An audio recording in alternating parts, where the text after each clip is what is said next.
معاشی محاذ سے بڑی خبر، IMF اور پاکستان کے درمیان $7 ارب قرض کا اسٹاف لیول معاہدہ طے پا گیا۔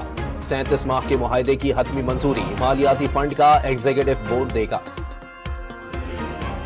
مخصوص نشستوں پر سپریم کورٹ کے فیصلے سے سیاسی ہلچل، قومی اسمبلی کی مزید 23 نشستیں ملنے کے بعد تحریک انصاف 160 نشستوں کے ساتھ بڑی جماعت بن کر ابھرے گی۔ سینیٹر علی ظفر نے سینٹ الیکشن دوبارہ ہوتے دیکھ لیے۔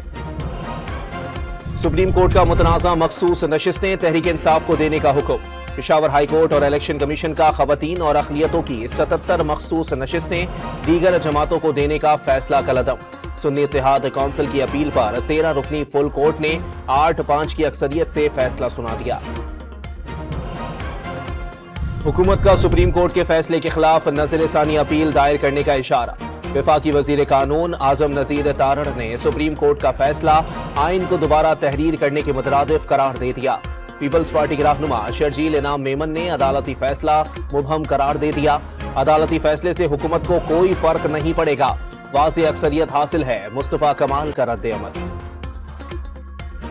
الیکشن کمیشن نے کبھی نہیں کہا PTI سیاسی پارٹی نہیں، کسی فیصلے کی غلط تشریح نہیں کی، انٹرا پارٹی الیکشن کو درست قرار نہیں دیا اور اسی کے تحت بلے کا نشان واپس لیا گیا، ذرائع الیکشن کمیشن کا دعویٰ۔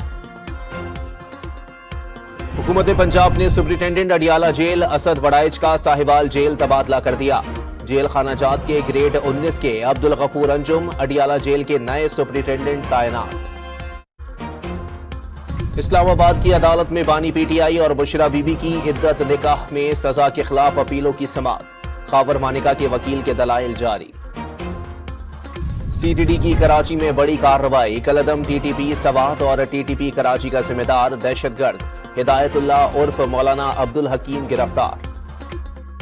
ڈیرہ غازی خان میں کوہ سلیمان میں طوفانی بارشوں کے بعد سیلابی صورتحال، ندی نالوں میں طغیانی، رہائشیوں کو محفوظ مقامات پر منتقل ہونے کے لیے مساجد سے اعلانات۔ اسرائیلی فوج کی دہشت گردی کم نہ ہو سکی، مزید 32 فلسطینی شہید، برطانوی تنظیم کے 4 کارکن بھی جان گنوا بیٹھے۔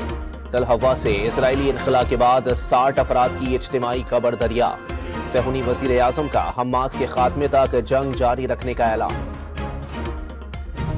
اور برطانیہ کی جیلوں میں گنجائش ختم ہو گئی، حکومت نے 40% سزا کاٹنے والے قیدیوں کی جلد رہائی کا فیصلہ کر لیا، ستمبر سے قبل از وقت رہائی شروع ہوگی۔